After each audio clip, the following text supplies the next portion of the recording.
السلام عليكم ورحمة الله وبركاته. بسم الله الرحمن الرحيم. ننظم سبق عمري متعلق ده آيات كريمة ده. أعوذ بالله من الشيطان الرجيم. بسم الله الرحمن الرحيم. وأتموا الحج والعمرة لله. ترجمة ده اور حج او عمره د الله پاک د پاره پورا پورا ادا کوي. رسول الله صلی الله علیه وسلم مبارک ارشاد ده: العمرة الى العمرة كفارة لما بينهما. چې و عمرې نه بل عمرو پرې دا د انسان د ګناهونو لپاره کفاره ده. مطلب دا چې انسان یو عمره کې د غیر بیا بل عمره کې نه په مې څومره ګناهونه شوي هم دا د غیر کفاره ده لګري. دې مطلب دا نه دی چې هر بس انسان به ګناهونه کوي، غټ ګناهونه واړه ګناهونه او بس هغې نه بیا چې دی نه دی به عمرې له لاړ شي، الله پاک به ګناهونه معاف کړي. نه د کوم حدیثونو کې چې دا راغلي دي هغه یو حدیث مبارک کې دی چې او د سړی کې دا او د سهار اندام چې دین چې د هغې سره ګناهونه معاف کېږي.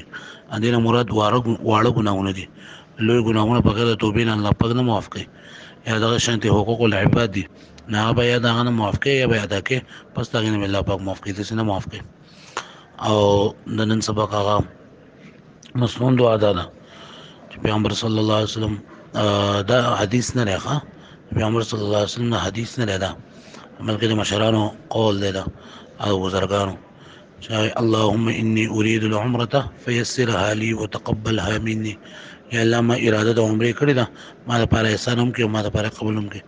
یو خدای د عمرې لپاره نیت هم دی چې کله انسان د عمرې لپاره احرام تړي نو دی به دا کلمات وایي او بل انسان دا دعا ډېره ډېره وایي، الله پاک به د باندې رحم کوي، عمرې لپاره به الله پاک دی قبول کوي. الله پاک زموږ ټول انتظام وکړي د غیبونه. بل نن سبق کې فقهي مسله د عمرې دوه فرایض دي، فرض دي. مطلب چې دا دوه کارونه نه شي نو ستا عمره نه کېږي. یو احرام دی او یو طواف د احرام، اصل کې نیت ته ویل کېږي چې علامه یې دا سپین صدرې دي. او د عمرې دوه واجبات دي. واجب چې کله د یو کار په عمره کې یا پاس کې پاتې شي په انسان باندې هم لازمي کېږي. یو دا صفا مروه په منځ کې سعی یعنې منډه چې کول وهل دي، او دویم حلق یا قصر. حلق یعنې د سړو دپاره چې کله د افعال د عمرې نه فارغ شي نو بیا به د سر خریل یا کم از کم د څلورمې حصې عمره ویښته چې دی دا لرې کول. او خواتین چې کوم دي زنانه د هغې لپاره حق نشته دی، او چې کله عمره وکړي د هغې لکه ټول سر به یو طرف ته کړي، سر د څلورمې حصې نه به د یو بند په مقدار باندې ویښته چې دا به کړي. الله پاک دا موږ توفیق راکړي. څومره کسان چې دا اوري نو د هغې خدمت کې دا عرض دی چې هغې دعاګانې کوي او بل دا مخکې دا شیر کوي او ټول موږ ته هم دعاګانې کوي، ځان ته هم دعاګانې کوي چې الله پاک زر ته زر موږ د حج لپاره د عمرې لپاره قبول کړي.